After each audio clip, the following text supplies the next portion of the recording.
I actually did this video in the summer when I bought this trailer. There was some issues. I had to fix the water pump. Then there was some roof problems. There was no water leak or anything, but there was bad sealing on top of the roof, so I had to reseal it. And there was a broken window on the trailer, so I had to fix it. So I did some repairs on the traveler trailer. Well, it's a 1979 traveler trailer, an old one. It's still there is lot with so many people. So I was actually clearing my phone's memory and came across this video. And I also have some other videos about repair I did on traveler trailer. And so I thought maybe before I delete it, make some YouTube videos.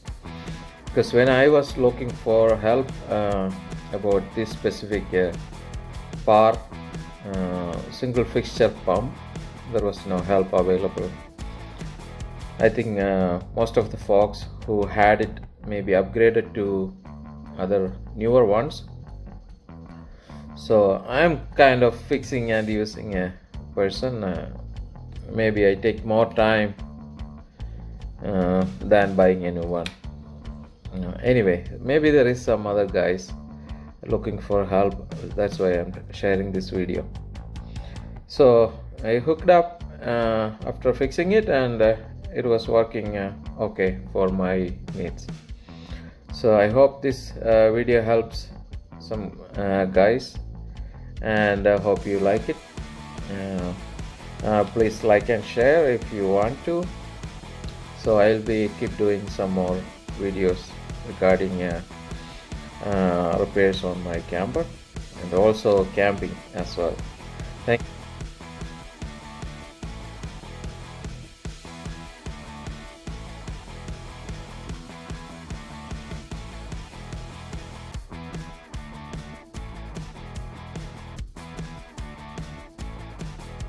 Hi guys, I'm making a little video about a PAR single fixture pump which came off of a 1979 traveler trailer RV.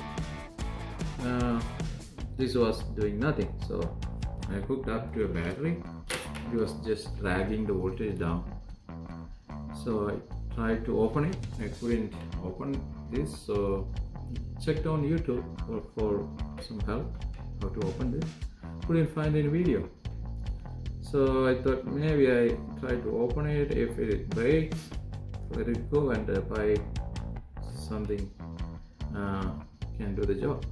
So but later I was able to open this, so I used a small screwdriver. So you just need to poke in here and it came off. But it was not easy like this, it was super tough. I think because there is no gasket or anything, they might have used some solvent cement. That's why I got it very hard. So I might need to use some silicone or something, so that I can, if I ever need it, I can open it again. Then once I got it open, I tried to spin this. It was super hard. I think the bearing was stuck. So I took off this flywheel, propeller flywheel. Then I used a long nose to start spinning it. Later I hooked that to the bench vise and spin the whole thing. So let me connect this to the battery and see how it works. Okay. So we are going to test it. So first we need to put our meter in voltmeter DC setup, and we connected that to the battery. I have a charger here, so it's alligator clips helps me to hook up the voltmeter. So now we are going to hook up this pump to the battery and see if that fills the battery. Okay, so negative goes on negative and positive means red wire coming off from the pump going to positive. Okay, you can see the voltage if it is dropping.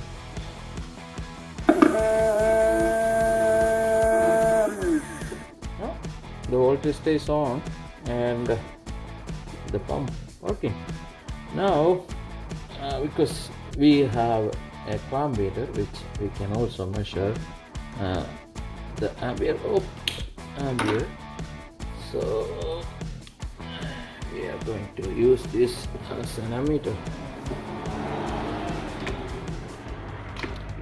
We can even keep that cables there. Now, so this goes here and a little bit delay on the set, and this goes here which we can hook up on DC ampere range. It's showing little ampere, maybe an error because it's a bigger range meter. It can measure up to 2500 ampere AC and 1600 amp DC. So okay, let's connect this and see if any amperes it's drawing. So